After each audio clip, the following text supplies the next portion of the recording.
పుట్టినరోజు సందర్భంగా వాళ్ళ స్నేహితులందరూ రక్తదానం చేయటం మంచి సాంప్రదాయం. ఇప్పుడు అక్కడ ఇండియన్ రెడ్ క్రాస్ వాళ్ళు కూడా చెప్పారు, ఈ నడుమ ఈ కోవిడ్ ప్రారంభమైన తర్వాత రక్తదానాలు తగ్గిపోయినాయి, రక్తం డిమాండ్ కూడా పెరిగిందని. ఇటువంటి క్రూషియల్ టైంలో ఈ రక్తదాన శిబిరం ఏర్పాటు చేసిన వాళ్ళందరికీ, రక్తం ఇచ్చిన వాళ్ళందరికీ నేను అభినందనలు తెలియజేస్తున్నాను. రెండు, సర్వేపల్లిలో ఇంకా మీరు హాస్పిటల్లోకి పోకుండా జర్నలిస్టులు అందరూ ఈ మాత్రం ఉండారంటే, ఇంకా మిగిలి ఉండారంటే దాడుల్లో మీరందరూ బాధితులు కాకుండా సంతోషం. ఎందుకంటే ఫస్ట్ టైం ఈ ప్రాంతంలో, ఈ పరిపాలనలో, అందులో సర్వేపల్లిలో ఒకటి కాదు, ప్రైవేట్ వ్యక్తుల మీదే దాడులు, జర్నలిస్టుల మీద దాడి చేసి వాళ్ళ మీద కేసు పెడుతున్నారు. దళితుల్ని, ఒక రమేష్ అనే కుర్రోడు దళితుడు మరుపూర్ విలేజ్లో, అతన్ని మీద దాడి చేసి ఆయన్ని పోలీస్ స్టేషన్లో తీసుకుపోయి కూర్చోబెట్టి, ఇటువంటి దారుణమైన పరిస్థితి మనం ఎప్పుడు చూడాలి. రైతుల గురించి మాట్లాడితే బూతులు తిడుతున్నారు, బూతు పదాలు. సర్వేపల్లి నియోజకవర్గం, నెల్లూరు జిల్లా ఒక సంస్కారం అన్ని పాతి పెట్టేసేసారు, సంస్కారహీనుల్లాగా మాట్లాడుతున్నారు. నేను ఒకటే చెప్పా, ఈ 4 లక్షల ఎకరాల్లో రెండో పంట పెడితే 600-700 కోట్లు నష్టపోయినారు రైతులు. 600-700 కోట్లు నష్టపోయినారు. వాళ్ళకి నష్టపరిహారం ఇప్పించమన్నా.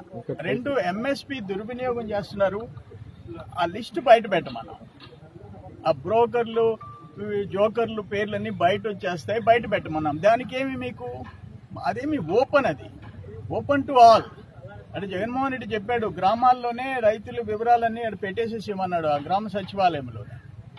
నీకు దమ్ము ఉంటే నేను కలెక్టర్ గారికి కూడా నేను ఫోన్ చేసి మాట్లాడాను, అయ్యా ఎవరి పేర్లైతే ఎంఎస్పీ బుక్ అయ్యి వాళ్ళకి డబ్బులు చెందుతున్నాయో వాళ్ళ రైతుల పేర్లు ఆన్లైన్లో పెట్టమన్నా. అదేమన్నా నేరమా? దానికి మమ్మల్ని తిట్టాలా?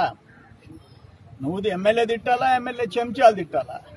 వల్గర్ లాంగ్వేజ్ మీరు వాడుకుంటూ పోతే మన ప్రాంతం కల్చర్, సాంప్రదాయం, సంస్కారం దెబ్బతింటది. మాకేం కాదు. ఏదేమైనా ఇప్పటికి కూడా జగన్మోహన్ రెడ్డి గారికి, ముఖ్యమంత్రి గారికి నేను పదే చెప్పేది ఏంటంటే, నెల్లూరులో ఎడగారులో చాలా భారీగా నష్టపోయినారు.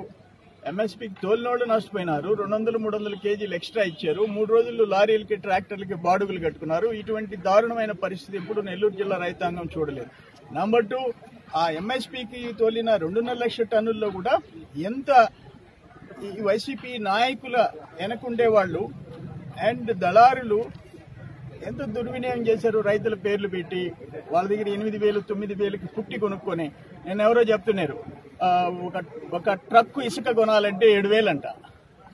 ఒక పుట్టి 7,000-8,000కి అమ్ముకోవాల్సి వస్తుంది ఒడ్లు. ఇది ఘోరమైన పరిస్థితి. దీంట్లోనే జగన్మోహన్ రెడ్డి గారిని కాపాడమంటున్నా. ఎకరాకు 15,000 నష్టపరిహారం ఇవ్వండి, ఎంక్వైరీ చేయండి, లిస్టు బయట పెట్టండి. ఇంకేం అంతకంటే మేమేం అడగల. అది ఈరోజు